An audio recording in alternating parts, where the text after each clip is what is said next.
Let's speak to the non-lawyer amongst us. And people are equally interested in the non-legal aspects of this matter. Yes. Certainly. Yeah. Finally, from the NDC perspective, and I'm a proud member of the NDC, we had a situation, first of all, on the e-levy, where people went to court. The president, notwithstanding the pendency of the application for injunction, went ahead and assented to the e-levy. Remember, e-levy was so divisive. Very much. So he did that. So for us, that's a precedent. Then it comes to this anti-gay legislation. The same president, if it had been a different president, it would have even been slightly different, says there's pendency of this in court, and therefore I'm not going to even receive it. And for me, the president was wrong. No matter the legal gymnastics you people will conjure, he was wrong not to receive the letter. If the transmitter had been received, then he has options. I can then state that in a letter to Parliament that because of this and that, I'm not in a position. Or even refer to a Council of State as provided for under the Constitution. But to refuse, and the tone of that letter from his secretary just annoyed all of us, whether NDC or MPP. In fact, all MPs I spoke to, including MPP MPs, were so angry with the tone of the letter, the wording of the letter. And you see...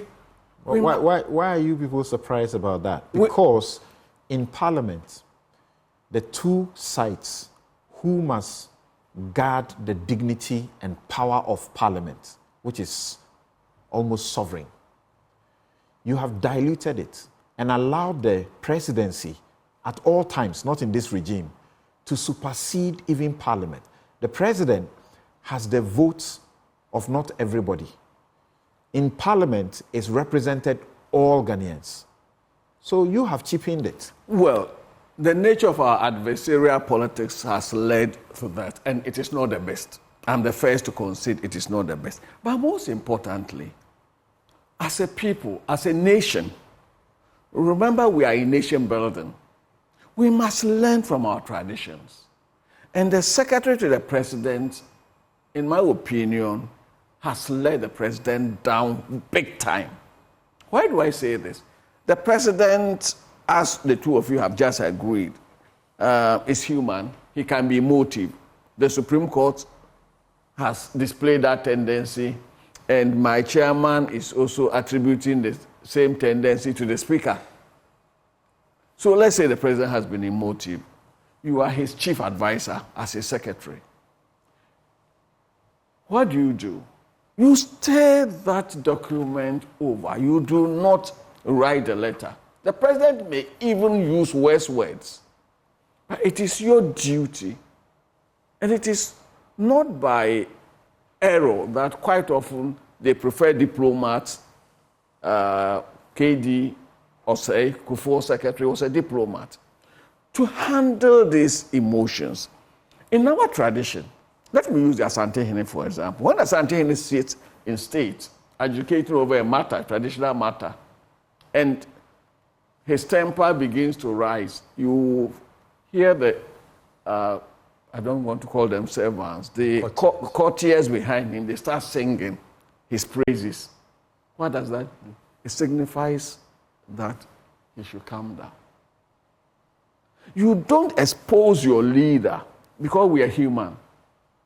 So the secretary of the president should have found a way of toning down whatever the president's anger and transmit a letter that is decorous to Parliament.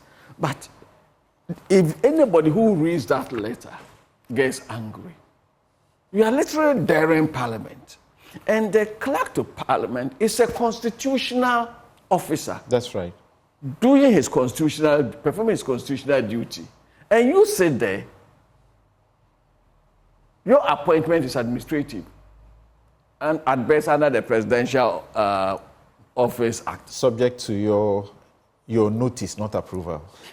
And then you do that to Parliament. So for the NDC, that was an affront. But more importantly, you see, the difficulty that puts the president, in my opinion, 80 to 95% of the Ghanaian population are in favor of that bill. It might have implications that a few of us... Parliament actually approved it by unanimous decision. It might have implications that the executive arm will know. For example, it has impact on World Bank funding. It doesn't affect IMF. It has implications. So how do you handle that? That is where diplomacy, tact, and respect comes in. Samson.